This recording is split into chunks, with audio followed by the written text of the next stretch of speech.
Salut tout le monde, je vous retrouve pour une nouvelle vidéo. Aujourd'hui je ne suis pas seule, je suis avec Carole qui est entrepreneur et on se retrouve pour une vidéo du coup interview. Déjà, est-ce que tu peux nous dire quelle est ton activité, qu'est-ce que tu fais en tant qu'entrepreneur? Oui, donc bonjour tout le monde, donc je suis Carole, je suis rédactrice indépendante et j'accompagne les entrepreneuses à développer leur activité et leur communication avec plaisir, éthique et motivation à l'aide d'ateliers et de programmes collectifs. Et du coup, depuis quand est-ce que tu es entrepreneur?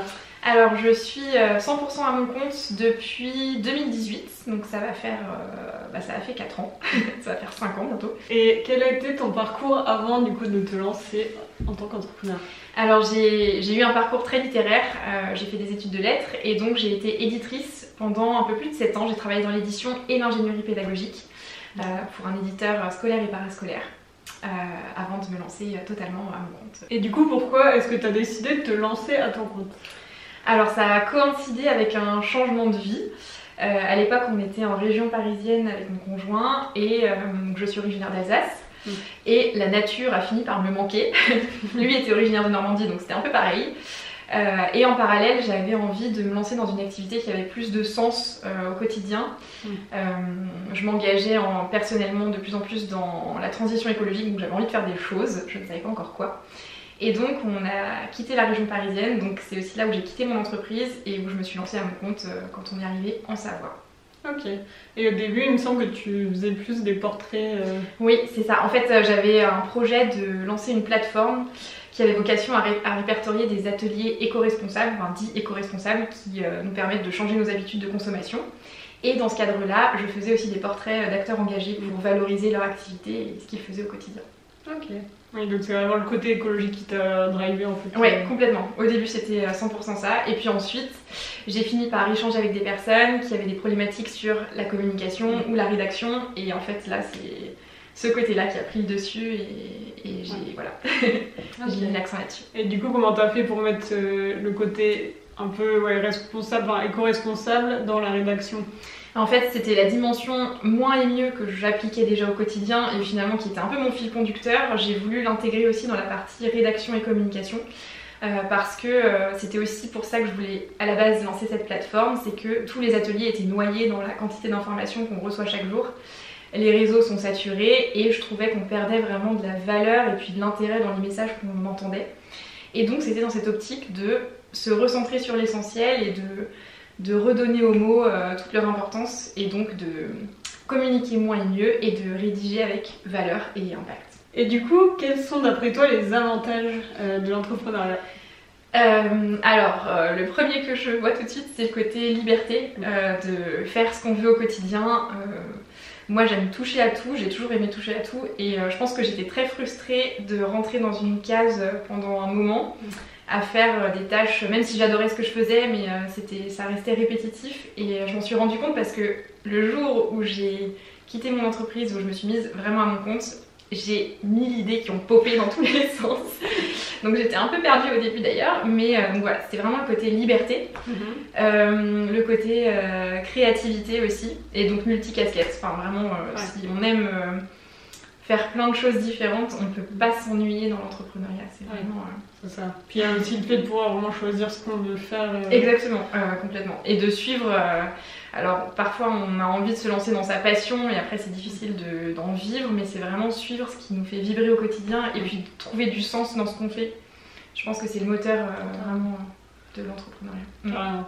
Et du coup maintenant on va parler des avantages, quels sont les inconvénients? Oui, alors... Parce qu'il y en a quand même. Oui. Alors le côté insécurité, je pense...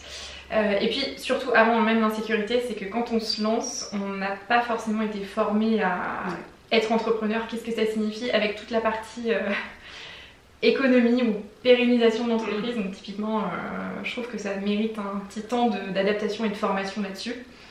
Et donc ce côté insécurité et faire des tâches, donc multicasquette c'est très bien, mais donc il y a forcément des tâches qu'on aime moins faire. Et puis après je dirais aussi la difficulté à séparer la vie pro de la vie perso. C'est aussi la problématique quand on adore ce qu'on fait. Moi j'adore ce que je fais au quotidien, mais je travaille de chez moi et donc quand j'arrête ma journée, alors déjà j'ai du mal à l'arrêter, et je continue de tourner sur ah oui, il faudrait que j'envoie un mail à telle personne demain, j'aurais dû faire ça. Enfin, ça s'arrête jamais en fait. Ouais, il y a toujours ça avoir de l'illusion. Ouais, exactement. Puis les idées qui viennent n'importe quel moment. Exactement, alors ça, pareil, ça continue de popper à des moments incongrus, mais c'est ce qui fait le charme de l'entrepreneuriat. Et du coup, comment tu as réussi à... Enfin, comment tu fais pour contrer en quelque sorte les inconvénients côté insécurité, les idées qui popent tout le temps? Ouais.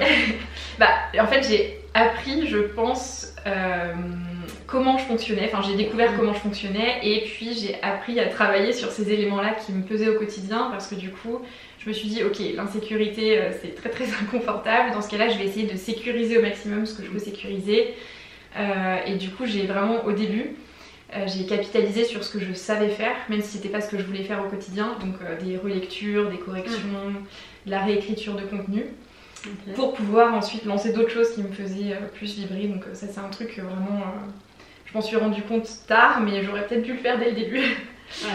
Et pareil, donc les idées qui pop ou le cerveau qui s'arrête jamais, je me suis dit il faut que je trouve ma routine et que je fasse des activités qui m'obligent à penser à autre chose à un moment, donc que j'aille marcher en fin de journée ou que vraiment je coupe à un moment pour arrêter d'être dans cette effervescence.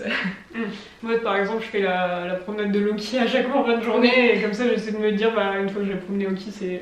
On arrête de penser au travail. Mais c'est vrai que en fait, c'est un bon. Je pense que d'avoir un animal, un chien notamment, ça aide vraiment à être obligé de sortir et de t'arrêter et de faire des pauses. Et du coup, quelles grosses difficultés est-ce que tu as rencontrées depuis que tu as ton compte?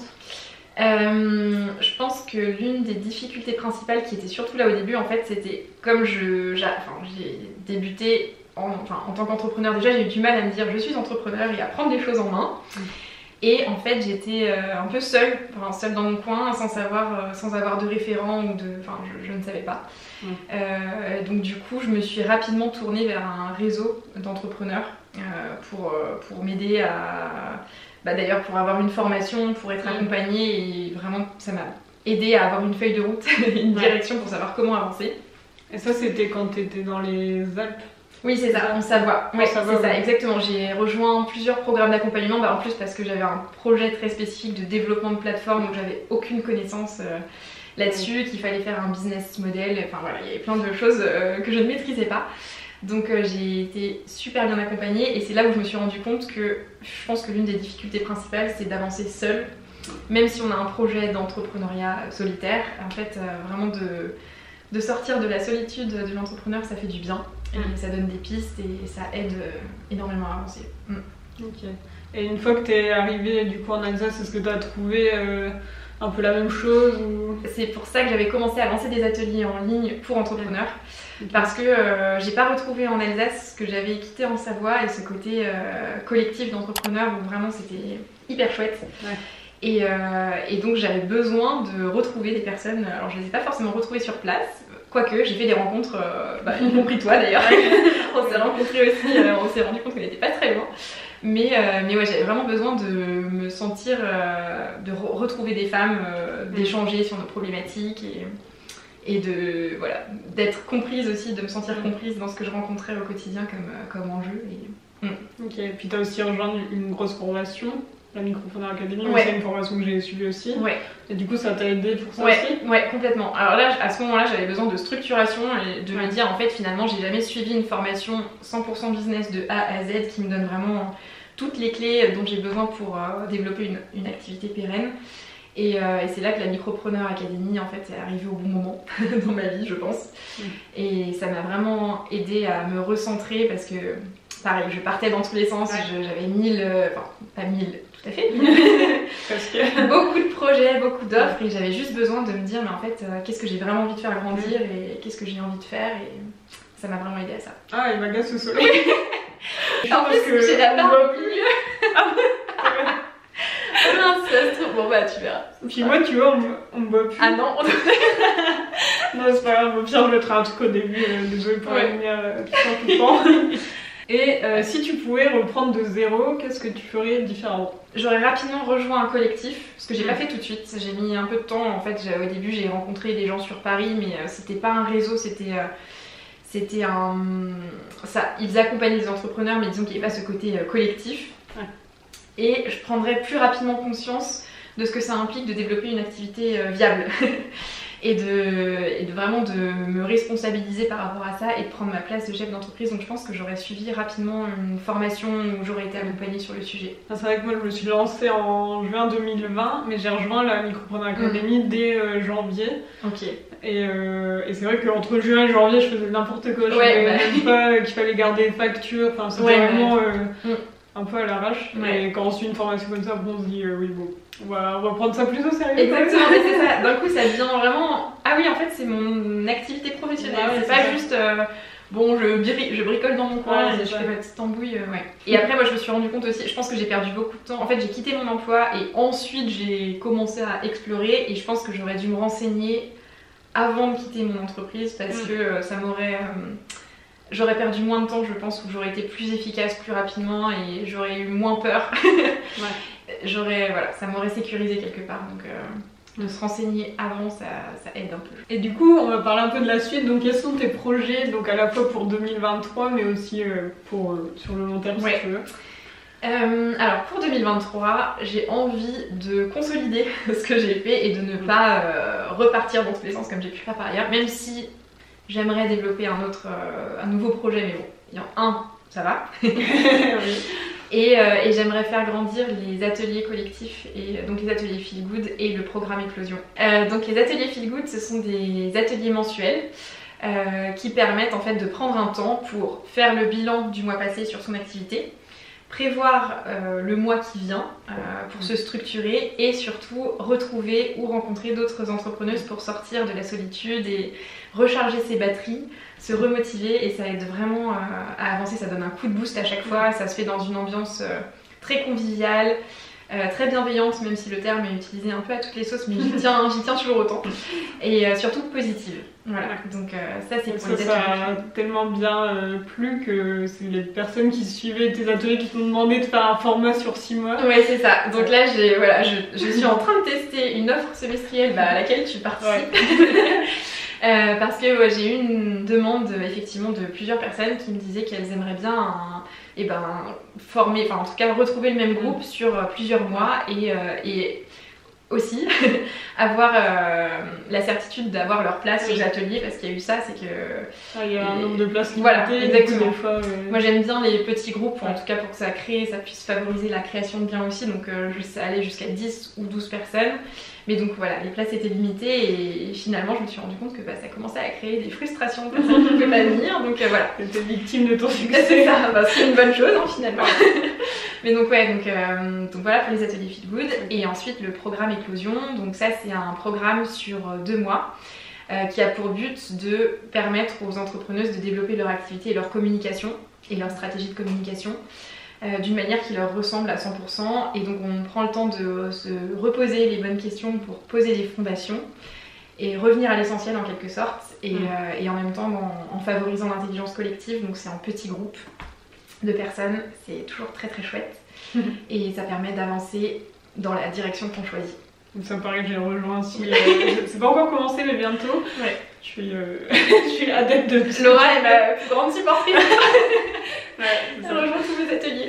Non, mais je suis hyper contente de te retrouver du coup dans Éclosion. Moi j'avais fait appel à tes carnets pour la première session, parce que pareil, en fait on se soutient mutuellement. Et t'avais aussi fait appel à moi pour ton espace de chaise. Exactement. Et voilà, donc je ne spoilerai pas, mais tu t'es réintervenue sur nos chaînes pour le programme Éclosion qui arrive, mais voilà, on n'en dira pas plus. Ok. Donc ton gros focus là pour cette année, c'est tout ce qui est atelier. Ouais, les ateliers collectifs, ouais c'est ça. Ateliers positifs et collectifs, ça c'est mon gros focus parce que c'est vraiment ce que j'ai envie de faire grandir. Et ensuite voilà, consolidation de mon activité et simplification aussi. J'ai vraiment envie de me recentrer sur des offres qui me plaisent le plus pour arrêter ce côté éparpillement. Et pour travailler moins et mieux. En fait, ce moins et mieux que j'ai appliqué dans ma vie perso et dans la communication, j'ai envie d'appliquer dans ma vie pro au sens large. Et je me fais accompagner aussi pour ça en début d'année. J'allais en parler, c'est le terme slowprenariat. Exactement. Entrepreneuriat plus slow, moins mieux. Et du coup, là tu commences un accompagnement. C'est ça. Et d'ailleurs, slowprenariat que tu fais aussi toi au quotidien, dans ta vie quotidienne. Et c'est ça, là je commence un accompagnement qui va me permettre de me recentrer, de me reposer moi aussi les bonnes questions. C'est bien d'être accompagné soi-même. Et j'ai très hâte pour simplifier tout ça et que ce soit encore plus agréable à vivre. Trop bien. Et après, pour le plus long terme, qu'est-ce que tu imagines pour les années à venir? Eh ben, bonne question. Je pense que j'ai envie de faire grandir ce côté collectif d'entrepreneuse parce que vraiment je vois tous les bénéfices que ça permet à chacune. Parce que c'est hyper porteur, il y a un côté vraiment sororité qui est hyper fort dans les ateliers, je me rends compte.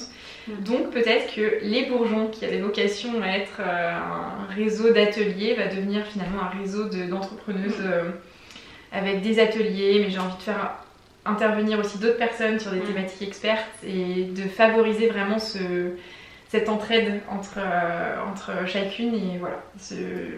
Peut-être que ça va se développer dans cette voie. Ok, et tu resterais sur du format digital, donc en visio, ou t'aimerais bien faire en physique? Bonne question. J'aime bien la visio parce que ça permet d'inclure le plus de personnes possible et que la contrainte géographique ne soit pas une contrainte finalement. Cela dit, peut-être qu'à terme, je proposerai des événements, même sur un week-end en fait, j'y ai déjà pensé, à faire des petits séminaires ou des petites, il y a des petites choses qui commencent à germer de ce côté-là. On en arrive du coup à la dernière question. Si tu pouvais donner des conseils à ceux qui nous regardent et qui souhaitent se lancer, qu'est-ce que tu dirais? De vous entourer des bonnes personnes, c'est-à-dire de personnes qui vous font du bien, que ce soit des personnes que vous suivez ou des personnes avec qui vous avez envie d'échanger, mais vraiment d'être entouré, je trouve que c'est le plus porteur pour son développement. Parce que ça favorise aussi le bouche à oreille et que quelqu'un qui sait ce qu'on fait, si elle rencontre quelqu'un d'autre, ce sera plus facile de parler de son activité. Donc vraiment le côté rejoindre un réseau, ça me paraît vraiment essentiel. Et comment si tu partais de zéro et que tu voulais créer un réseau, comment tu le ferais? Je regarderais ce qui se fait autour de soi. Alors, parce qu'il y a des réseaux locaux, il y a des réseaux d'entrepreneurs locaux. Je sais que même en Alsace, donc il y a des rendez-vous réguliers tous les premiers jeudis du mois, par exemple, que ce soit sur Strasbourg ou Mulhouse. Donc il y a des réseaux locaux qui existent. Après, donc il y a des réseaux en ligne qui existent aussi. Moi j'ai rejoint aussi Tapote Freelance, donc TPF, qui est un réseau exclusivement féminin, mais il en existe d'autres. Et puis il y a pas mal de réseaux comme ça. Exactement. Et puis si vous rencontrez ou vous suivez une entrepreneuse comme Laura, posez-lui la question de comment elle a fait. Et puis une deuxième chose, c'est que quand je me suis lancée, j'ai eu tendance à écouter tous les conseils qu'on me donnait et en fait à vouloir tous les suivre parce que c'était le côté bon élève qui prenait le dessus et vraiment en fait écoutez-vous avant tout parce qu'en fait il n'y a que nous qui sachions exactement ce qu'on a envie de faire et ce qui nous fait vibrer au quotidien, donc de se faire confiance et de s'écouter c'est hyper important. C'est vrai qu'en début d'année j'ai eu une période un peu creuse où je savais plus trop ce que je voulais faire et en fait j'en parlais à tout le monde parce que j'étais perdue et du coup j'avais vraiment des idées dans tous les sens et il y avait des choses qui me correspondaient pas du tout, il y en a qui me correspondaient et du coup j'étais encore plus perdue, j'arrivais plus à savoir ce que je voulais du tout. Puis au final c'est toi qui as fini par me dire ce qui était la meilleure solution, mais c'est vrai que des fois il faut pas trop demander ou alors il faut sélectionner vraiment un peu comme pas des mentors mais des personnes qui sont vraiment alignés à ce qu'on aime faire, à ce qu'on veut faire et tout, et on demande à ces personnes-là, mais pas demander à n'importe qui et pas demander, pas forcément à la famille, parce que des fois la famille, alors ça c'est... ils connaissent rien et ils disent, ce qu'ils répondent ça va pas trop, donc faut sélectionner ses sources un peu de... Ouais, complètement, c'est hyper intéressant ce que tu dis, et en fait c'est ça, je pense qu'on peut aussi créer son propre réseau sans en rejoindre un forcément, mais en fait se dire, je me lance et effectivement moi je sais que telle personne a toujours de bons conseils, en tout cas ça résonne par rapport à moi, ça va devenir ma personne référente et puis du coup je vais trouver une autre personne qui elle est en capacité de me remotiver quand ça va pas, du coup elle ça sera ma personne de coup de boost. En fait je pense qu'on peut aussi se créer sa propre équipe. C'est ça finalement. C'est ça. Moi par exemple toi je sais que t'as toujours des bonnes idées Et que comme tu es aussi dans cet esprit de moins mais mieux, je sais que tes idées me correspondent bien, alors que des fois, oui, je peux échanger avec des personnes qui étaient plus, peut-être plus dans la productivité, faire beaucoup de choses et tout. Et du coup, ce qu'elle me disait, ça me correspondait pas trop. Donc c'est vraiment bien de faire le tri et de prendre du recul par rapport à tout ce qu'on entend, parce que c'est vrai que c'est bien d'avoir des conseils de toutes parts, mais parfois en fait on en vient à ne plus du tout savoir quelle direction prendre et à se perdre un peu en cours de route, donc c'est ça. Ok. Est-ce que tu as d'autres conseils? Je pense que c'est bien. Là j'en vois pas d'autres, mais c'est déjà pas mal. Ouais, bah c'est bon, du coup tu as répondu à toutes mes questions. Pour terminer, est-ce que tu peux nous partager ton site internet et tes réseaux sociaux? Oui, donc le site internet c'est www.lesbourgeons.fr, tout attaché. Et je suis présente sur Instagram, mon pseudo c'est communication.responsable, donc vous pouvez me retrouver par ce biais-là également. Super, ok. Bon bah merci beaucoup. Merci à toi pour l'invitation. De rien, j'espère que ça vous a plu. N'hésitez pas à contacter Carole sur Instagram si vous avez envie de lui poser plus de questions. Et n'hésitez pas à laisser des petits commentaires. Et du coup je vous dis à la semaine prochaine pour une nouvelle vidéo. À bientôt. Salut.